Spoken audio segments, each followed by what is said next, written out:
Kerajaan Singosari, ini kepala desa sebenarnya adalah Tunggul Ametung. Ini kepala desa dari Singosari. Dia punya seorang istri bernama Ken Dedes. Nah, Tunggul Ametung punya seorang kepercayaan atau tangan kanan namanya Ken Arok. Jadi di sini yang harus kalian ingat, Tunggul Ametung kepala desa, ini istrinya, ini orang kepercayaannya. Nah, Ken Arok pun punya istri namanya Ken Umang. Jadi keadaannya kayak gitu. Ini untuk di desa Tumapel ya. Nah, suatu ketika terjadi perselingkuhan lah ya antara Ken Arok dan Ken Dedes karena mereka saling suka. Karena mereka saling suka, di sini Ken Arok berusaha untuk mengambil semua yang dimiliki oleh Tunggul Ametung. Yang pertama, dia ingin mengambil istri Tunggul Ametung. Yang kedua, dia ingin mengambil tahtanya Tunggul Ametung. Karena dia ingin mengambil dua hal ini, maka dia berinisiatif untuk membuat sebuah keris, di mana keris itu dibuat oleh Empu Gandring. Oke. Jadi Empu Gandring ini adalah seorang orang sakti yang biasa membuat keris. Ken Arok meminta Empu Gandring untuk membuat keris. Empu Gandring berpikir permintaan keris yang dibuat oleh Ken Arok ini atas perintah dari kepala desa Tunggul Ametung. Padahal ini adalah permintaan pribadinya Ken Arok. Hingga akhirnya kenapa harus minta ke Empu Gandring? Karena kita ketahui ya, Tunggul Ametung ini Brahmana, keturunan Brahmana. Jadi harus dibunuh dengan keris sakti, tidak bisa dibunuh pakai keris biasa. Nah, akhirnya ketika minta keris dibuatin oleh Empu Gandring, Ken Arok tidak sabar dan Ken Arok mendatangi Empu Gandring. Dia bertanya kerisnya sudah selesai atau belum. Ternyata belum selesai juga. Karena belum selesai, yang belum selesai itu bukan kerisnya, tapi yang belum selesai adalah sarung kerisnya. Nah, kata Ken Arok, saya tidak sabar lagi. Akhirnya diambil secara paksa kerisnya Empu Gandring. Karena Empu Gandring merasa itu belum selesai ritual kerisnya, maka Empu Gandring bilang sama Ken Arok atau menyumpahi Ken Arok, kalau keris tersebut diambil, maka keris tersebut akan membunuh hingga 7 keturunan atau 7 orang. Karena apa? Karena balas dendam. Maka karena Ken Arok merasa marah, kenapa dia disumpahi seperti itu, maka Empu Gandring dibunuh. Ada 2 alasan kenapa Empu Gandring dibunuh. Pertama, karena sumpahnya Empu Gandring. Yang kedua adalah untuk membuktikan keris tersebut sakti atau tidak. Karena apa? Empu Gandring orang sakti. Kalau dia berhasil dibunuh pakai keris sakti, maka keris itu benar-benar sakti. Oke, selanjutnya berarti orang pertama yang tewas dengan keris Empu Gandring adalah Empu Gandring sendiri. Orang selanjutnya yang kedua yang dilakukan oleh Ken Arok dengan keris tersebut adalah membunuh target utamanya, yaitu Tunggul Ametung. Maka Tunggul Ametung tewas di sini menjadi korban kedua dari kerisnya Empu Gandring. Nah, apa yang terjadi selanjutnya? Yang terjadi selanjutnya adalah seperti rencana Ken Arok, dia menikahi istrinya Tunggul Ametung yang bernama Ken Dedes. Dari pernikahan ini, akhirnya Ken Arok diangkat menjadi kepala desa dari desa Tumapel. Barulah terjadi peristiwa yang tadi, peristiwa di mana Ken Arok menyelamatkan para Brahmana yang dikejar oleh Kertajaya. Nah, setelah berhasil menjadi kepala desa di Tumapel, Ken Arok berhasil mendirikan kerajaan Singosari. Nah, dalam kerajaan Singosari yang menjadi permaisuri adalah Ken Dedes, bukan Ken Umang. Karena apa? Karena Ken Dedes ini berasal dari kasta yang tinggi. Kalau Ken Umang kan kastanya rendahan. Jadi di sini walaupun Ken Umang istri pertama, Ken Umang adalah selir, Ken Dedes adalah permaisuri. Oke, selanjutnya. Di sini ada yang kecewa ketika Ken Arok menjadi raja. Karena apa? Ken Arok mengambil tahtanya ayahnya yang Tunggul Ametung, yaitu yang kecewa adalah Anusapati. Jadi secara diam-diam Anusapati membunuh Ken Arok dengan keris Empu Gandring tersebut. Maka Ken Arok disebut sebagai korban ketiga. Oke, selanjutnya yang menjadi raja di Singosari untuk menggantikan Ken Arok adalah Anusapati. Ketika Anusapati wafat, ketika Anusapati menjadi raja, Anusapati menjadi raja yang sangat tidak baik. Karena apa? Dia lebih suka menjalankan hobinya. Hobi Anusapati yang terkenal adalah sabung ayam. Sabung ayam ini artinya adu ayam ya. Nah, jadi dia lebih memilih untuk menjalankan hobinya dibandingkan menjalankan kerajaan. Maka banyak rakyat yang gak suka sama Anusapati. Nah, diam-diam ada juga yang gak suka sama Anusapati, yaitu Tohjaya. Tohjaya siapa? Tohjaya adalah anak dari Ken Arok dan Ken Umang. Kalian tahu kan Ken Umang yang sebenarnya istri pertama tapi dianggap selir. Nah, Tohjaya kenapa nggak suka? Karena apa? Ayahnya dibunuh. Oleh karena itu, secara diam-diam ketika Anusapati sedang melakukan sabung ayam, Tohjaya membunuh Anusapati. Hingga akhirnya Anusapati bisa disebut korban keempat. Selanjutnya, yang menjadi raja untuk menggantikan Anusapati adalah Tohjaya. Nah, Tohjaya tidak banyak orang yang suka sama Tohjaya. Karena apa? Kenapa dia bisa jadi raja di kerajaan Singosari?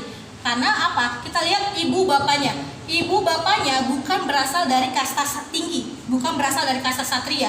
Dia bisa jadi raja karena dulu ngebunuh orang Brahmana. Makanya banyak yang gak suka sama Tohjaya. Dan Tohjaya akhirnya merasa dirinya akan segera dibunuh secara diam-diam. Maka akhirnya di sini Tohjaya melarikan diri. Nah, di sini ada yang curiga kenapa Tohjaya harus melarikan diri, di mana yang curiga adalah Ranggawuni, padahal Ranggawuni tidak berniat untuk membunuh.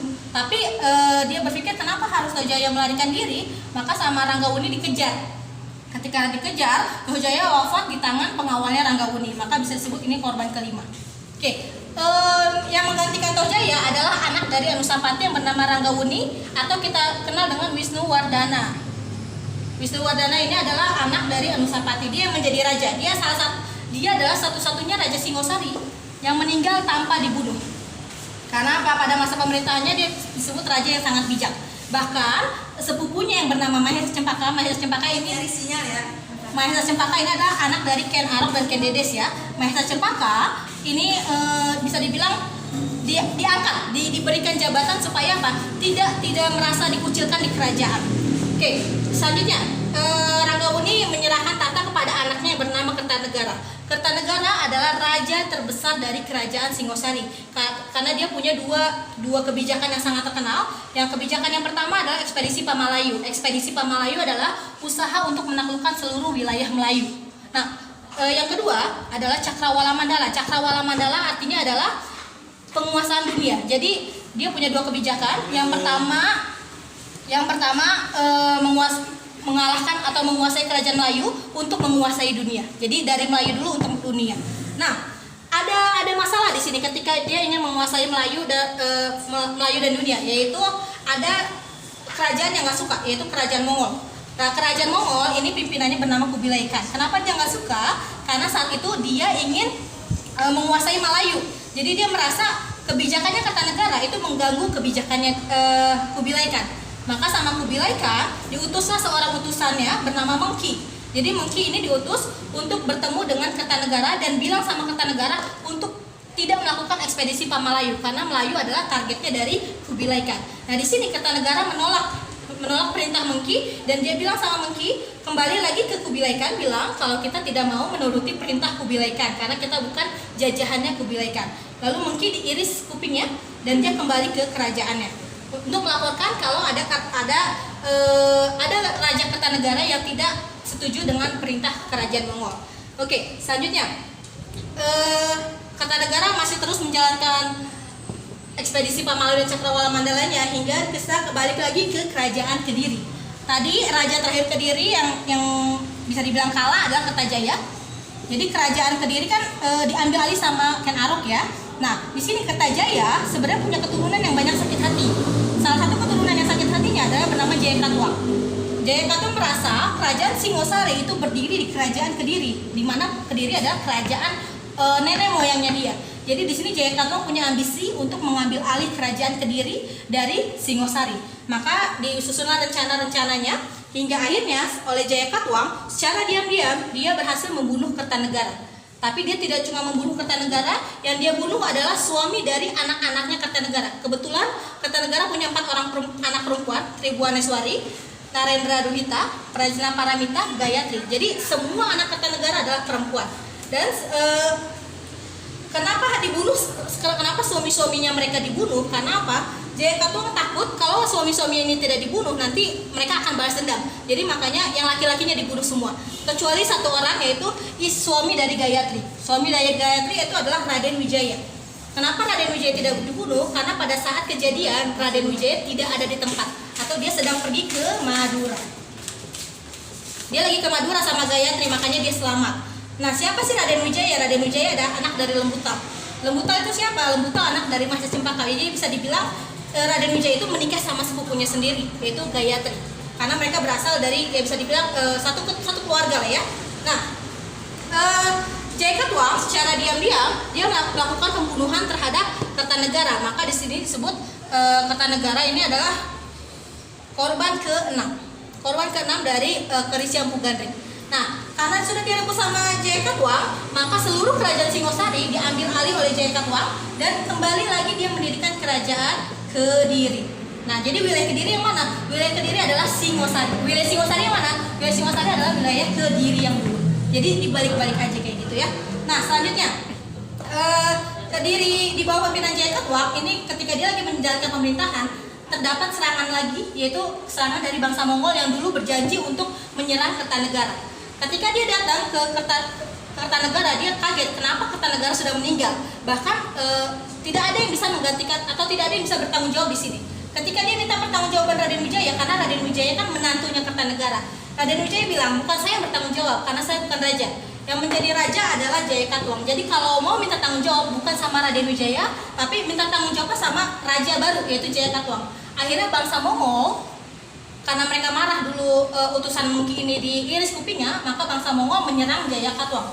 Ketika bangsa Mongol menyerang Jayakatwang, Jayakatwang otomatis tidak siap karena bisa dibilang Mongol ini adalah kerajaan besar ya. Akhirnya di sini Jayakatwang tewas. Maka Jayakatwang bisa disebut korban ketujuh dari keris Empu Gandring. Nah, ketika Jayakatwang tewas, bangsa Mongol merasa dia sudah menguasai kerajaan Kediri karena apa, rajanya tewas.